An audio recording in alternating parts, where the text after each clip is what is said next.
Welcome back to This Explainer. Today, we're diving straight into the fascinating and honestly mind-blowing neuroscience behind how your brain reacts to toxic relationships. But more importantly, we're looking at how you can actually rebuild stronger. You know, we've spent decades studying trauma, PTSD, anxiety, all the ways people break. But recently, science has started asking a completely different question, and the answers are kind of changing everything we thought we knew about human adaptability. So what really happens after the toxic relationship finally ends? We need to look past that initial trauma to see the astonishing ways humans adapt. Look, if you're watching this, there's a good chance you or someone you care about has been in the trenches of a toxic dynamic, whether that's a romantic partner, a family member, or even a friend. But what actually goes on inside your brain when you finally get out? Why do some folks get stuck in the pain for years, while others break free and become, well, almost untouchable?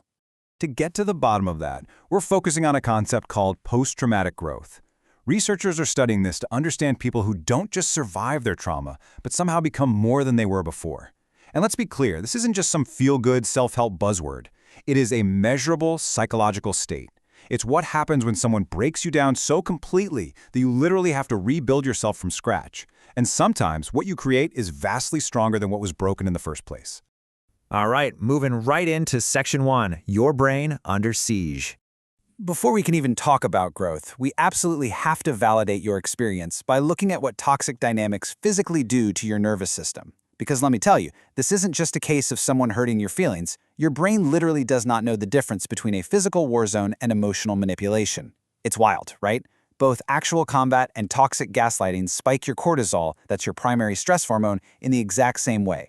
When you're chronically manipulated or emotionally abused, your nervous system is essentially living in a war zone, day in and day out. And the fallout from all that chronic stress?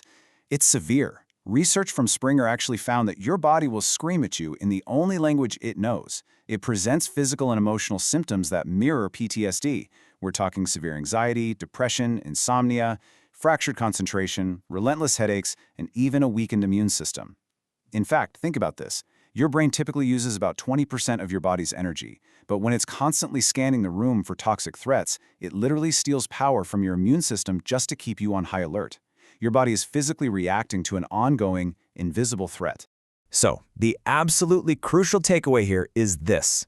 Your brain did exactly what it was supposed to do to keep you alive. You are not broken for having been affected. I'll say that again. You are not broken. Your anxiety, your trust issues, your hypervigilance, these aren't character flaws, they're survival reactions. Your brain was just trying to protect you from a very real neurological threat. Okay, let's head into Section 2, the paradox of breaking. This brings us to a really unexpected paradigm shift about healing, because what happens after you leave that war zone is where the psychology gets super fascinating. There's a vital distinction we need to make here. We aren't just talking about resilience. Resilience is bouncing back. Right? It's getting back to exactly who you were before the trauma happened. But post-traumatic growth, that requires a complete shattering of your worldview, which then allows you to rebuild from the ground up. When you're sitting there in the pieces, trying to figure out who you even are anymore, that is actually when true transformation happens. And the numbers completely back this up. Researchers like Tedeschi discovered that up to 2/3, so roughly 66%, of people who go through trauma don't just recover to their baseline, they actually transform into something different, something more.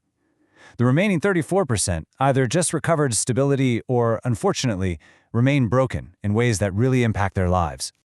But here's the paradox, and honestly, this might give you some hope if you're feeling shattered right now. The people who transform the most are very often the ones who got hit the hardest. They're the ones who couldn't just shake it off, the ones who had every single belief about love, trust, and safety completely dismantled. Because if you barely felt a scratch, you probably aren't going to change much. Real growth, the kind that completely rewires who you are, actually requires being broken first. Now, let's look at Section 3, trauma and growth coexisting. Before we mistake any of this for toxic positivity, we really need to understand how the brain processes these complex emotions. I want to make this exceptionally clear. Post-traumatic growth absolutely does not erase the pain. Growth and suffering coexist. They are not mutually exclusive. In fact, some survivors develop PTSD and post-traumatic growth at the exact same time. You don't have to be perfectly healed to be growing. This means you can simultaneously carry that deep trauma while also experiencing profound personal transformation. Your brain is effectively holding two conflicting truths at the exact same time. This destroyed me, and this changed me in ways that truly matter. So if you still have panic attacks, or if you still flinch when someone raises their voice, that doesn't mean you aren't transforming. It just means the journey is complex, and it's definitely not linear. This brings us to Section 4, 5 areas of transformation. So how exactly does this new inner wisdom physically show up in your life? Well, research identifies 5 specific stages or areas of transformation. Step 1, you appreciate life differently. Small things just hit different when you've survived someone trying to dim your light. Step 2, your relationships transform. You forge much deeper connections, and honestly, you become completely allergic to surface-level interactions. Suddenly, making small talk about the weather just feels physically painful, right? Step 3, you discover an inner strength you had no idea existed. It's a bone-deep knowing that if you survive that, you can survive anything. Step 4, new possibilities emerge. Doors you never even noticed suddenly swing wide open. And finally, Step 5, your belief systems evolve, and your core values become crystal clear. Finally, we arrive at Section 5, rewiring for real healing. Let's explore the psychological tools that survivors use to actively wire their brains for this kind of growth, because this transformation doesn't just passively happen to you, it's something you actively participate in.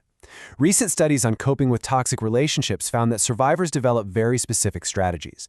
They learn emotion regulation, they establish boundaries, and not just because they read a trendy self-help book, but because their nervous system literally demands it. When you reach a cellular level of exhaustion with poor treatment, you start using boundaries as healthcare, not just self-improvement. And crucially, they actively seek validating support, whether that's therapy, support groups, or just one really solid friend who validates their reality. And this brings us to a vital mechanism of growth. Deliberately processing what happened, what researchers call deliberate rumination, actively facilitates your growth. You're consciously working through the events. This is entirely different from intrusive rumination, which is when trauma thoughts passively invade your mind and keep you trapped. To grow, you've got to actively process the narrative. If you've noticed lately that you're way choosier with your time, that you value peace way more than excitement, and that you can spot a red flag from a mile away, that is not you being damaged. That is wisdom your nervous system paid a high price for. The research is absolutely clear. Toxic relationships leave marks. But for survivors who embrace post-traumatic growth, those marks become maps. They show you exactly where you've been, and much more importantly, exactly where you absolutely refuse to go ever again. At the end of the day, humans are meaning-making machines. The psychology of surviving toxic people isn't about being unbreakable from the start. It's about acknowledging that when everything falls apart, we find ways to build something that actually fits who we really are. Knowing that the psychology of surviving is all about discovering that your repaired places can actually become your strongest parts, what empowering choice will you make next? How will you choose to put yourself back together? Think on that for a bit, and I'll catch you in the next explainer.